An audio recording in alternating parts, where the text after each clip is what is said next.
যে আমাদের হাতে সময় বেশি একটা নেই। আপনারা জানেন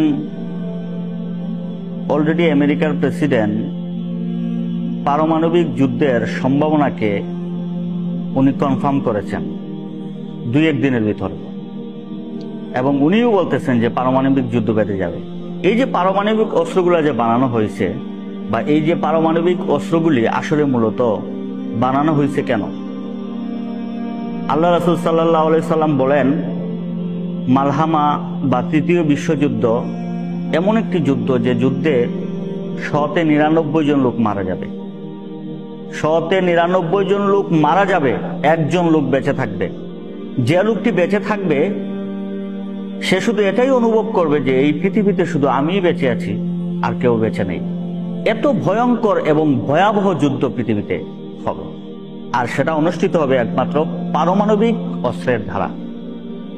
এই পারমাণবিক অস্ত্র এত ধ্বংসযজ্ঞ চালাবে পৃথিবীতে, পৃথিবীর বর্তমান 757 কোটি মানুষ, এর মধ্যে যদি 199 জন লোক মারা যায়, তাহলে 1/3 লোক মারা যাবে, এবং ব্যাপক আকারের যুদ্ধ এবং ব্যাপক আকারের ধ্বংসযজ্ঞ চালানো হবে। বিশেষ টার্গেট থাকবে প্রত্যেকটা দেশের, প্রত্যেকটা কান্ট্রির শহরগুলিকে টার্গেট করা হবে, এবং ওইখানেই সেই পারমাণবিক অস্ত্রগুলি ক্ষেপণ করা হবে, নিক্ষেপ করা হবে, ধ্বংসযজ্ঞ চালানো হবে। এইটাকে সামনে রেখে আমাদের ভূমিকাটা কি? মুসলমান উম্মাহ কি ভাবতেছে এই নিয়ে?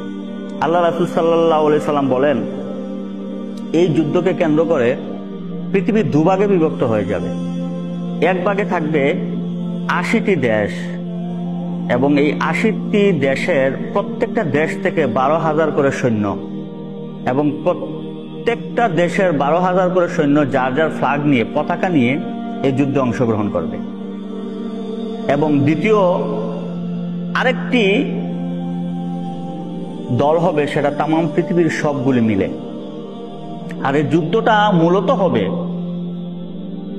ফুরাত নদীর নিচ থেকে যে স্বর্ণের পাহাড় উঠবে, এটাকে কেন্দ্র করে।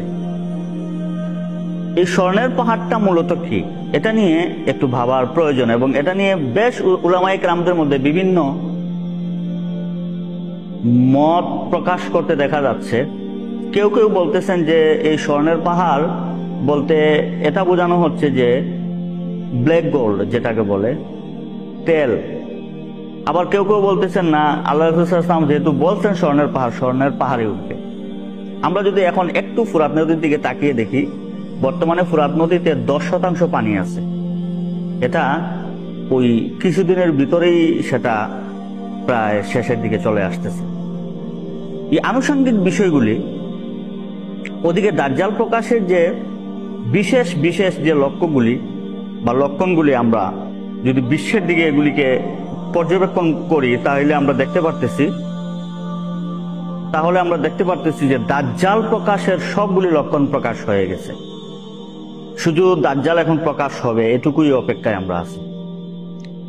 আর ইহুদিরা এবং খ্রিস্টানদের মধ্যে এবং ইহুদিদের মধ্যে একটা ভুল বুঝাবুঝির মধ্য দিয়ে তারা দাজ্জালের অপেক্ষা করতে